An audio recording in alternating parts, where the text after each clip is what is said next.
Hi hello S M मध्ये सगळ्यांचं स्वागत आहे. तर आज आपण बनवणार आहोत पिठलं. तर पिठल्यासाठी मी ते मिरच्या घेतलेल्या आहेत आणि कोथिंबीर आणि लसूण. आता आपण बेसन पीठ घेऊयात. तर आता आपण इथे 1 वाटी बेसन पीठ घेतलेलं आहे.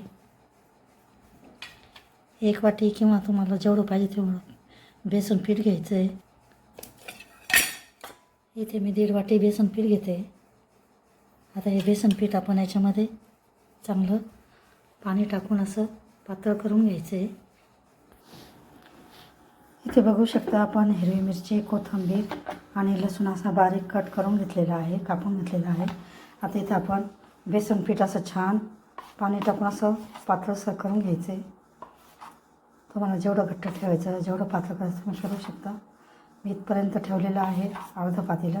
1.5 वाटीसाठी मी इथे 1 ग्लास पाणी टाकून घेतलं आहे. हे असं पातळ करून घेतलेलं आहे. तर आता आपण गॅसवर कढई ठेवून घ्यायची आहे. गॅसवर कढई ठेवून घेतलेली आहे. याच्यात 2 चमचे तेल टाकायचे आहे.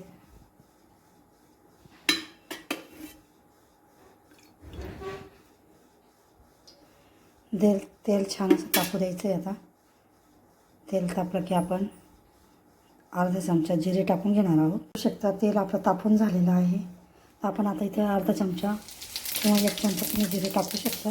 इथे 1 चमचा जिरे टाकलेले आहेत. आता आपले जिरे छान असे तडतडून झाले आहेत. आपण लसूण टाकून घ्यायचं आहे.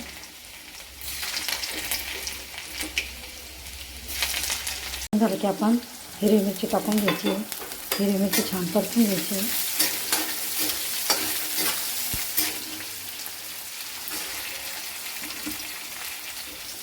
हिरवी मिरची पण आपली छान परतून झालेली आहे. इथे बघू शकता.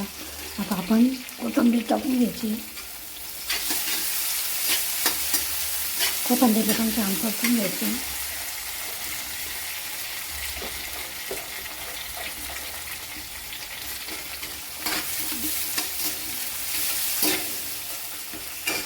इथे आपण अर्धा चमचा हळद टाकून घ्यायची.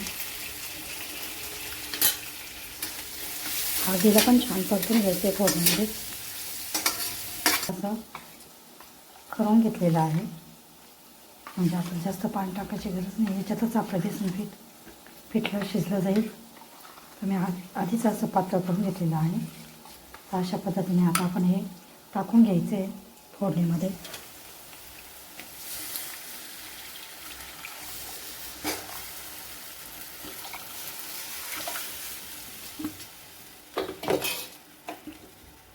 जरा लगेच असं मिक्स करून घ्यायचं आहे पूर्ण.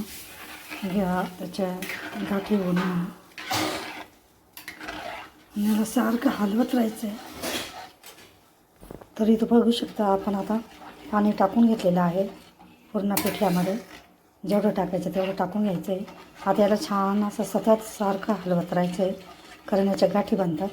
असं सारखं हलवत राहिल्यामुळे आपलं पिठलं असं छान सॉफ्ट होतं, गाठी होत नाही आणि छान शिजतं चव बाजूने. तर अशा पद्धतीने सारखं त्याला सतत हलवत राहायचं आहे. खाली पण लागू द्यायचं नाही. असं मध्यभागीच हलवायचं आहे, म्हणजे ते खाली लागत नाही.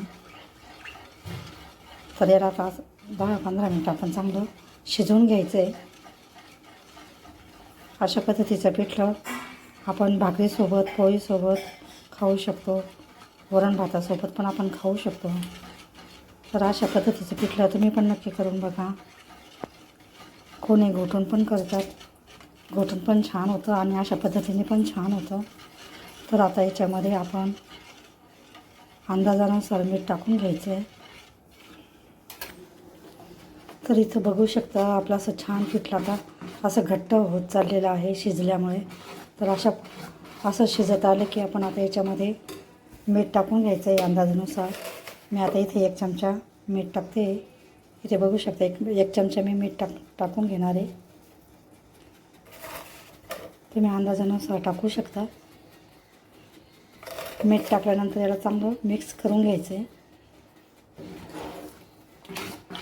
सगळं मीठ आपल्या पिठल्यामध्ये छान मिक्स झालं पाहिजे. हे अशा पद्धतीने असं घट्ट झाल्यानंतरच मीठ टाकायचं आहे, कारण आपल्याला अंदाज येतो. पातळ असल्यामुळे आपण जास्त मीठ टाकून देतो आणि आपलं पिठलं खारट होतं. त्याच्यामुळे आपण असं थोडं घट्ट झाल्यानंतरच मग अंदाजानुसार मीठ टाकून घ्यायचं आहे. मीठ टाकल्यानंतर पण असं छान मिक्स करून घ्यायचं आहे. आता कमी गॅस करून याला आपण 5-10 मिनटं शिजवून घ्यायचं आहे. आता हे बघा इथे किती छान पिठलं आपलं आता तयार झालेलं आहे. याला 10 मिनटं आता झाकण ठेवून कमी गॅस करून शिजवून घ्यायचं आहे. तर इथे बघू शकता असा फटफट आवाज येतो आहे. आता छान असं त्याला बबल्स येत आहेत, म्हणजे आपलं पिठलं शिजलेलं आहे. तर अशा पद्धतीचं पिठलं तुम्ही पण नक्की करून बघा. माझी रेसिपी आवडल्यास, व्हिडिओ आवडल्यास लाईक करा, शेअर करा, चॅनलला सबस्क्राईब करा. व्हिडिओ बघितल्याबद्दल धन्यवाद. मस्त खा आणि स्वस्त राहा. पुन्हा भेटूया अशाच नवीन व्हिडिओसोबत. इथे बघू शकता असं छान आपलं पिठलं शिजलेलं आहे, झालेलं आहे.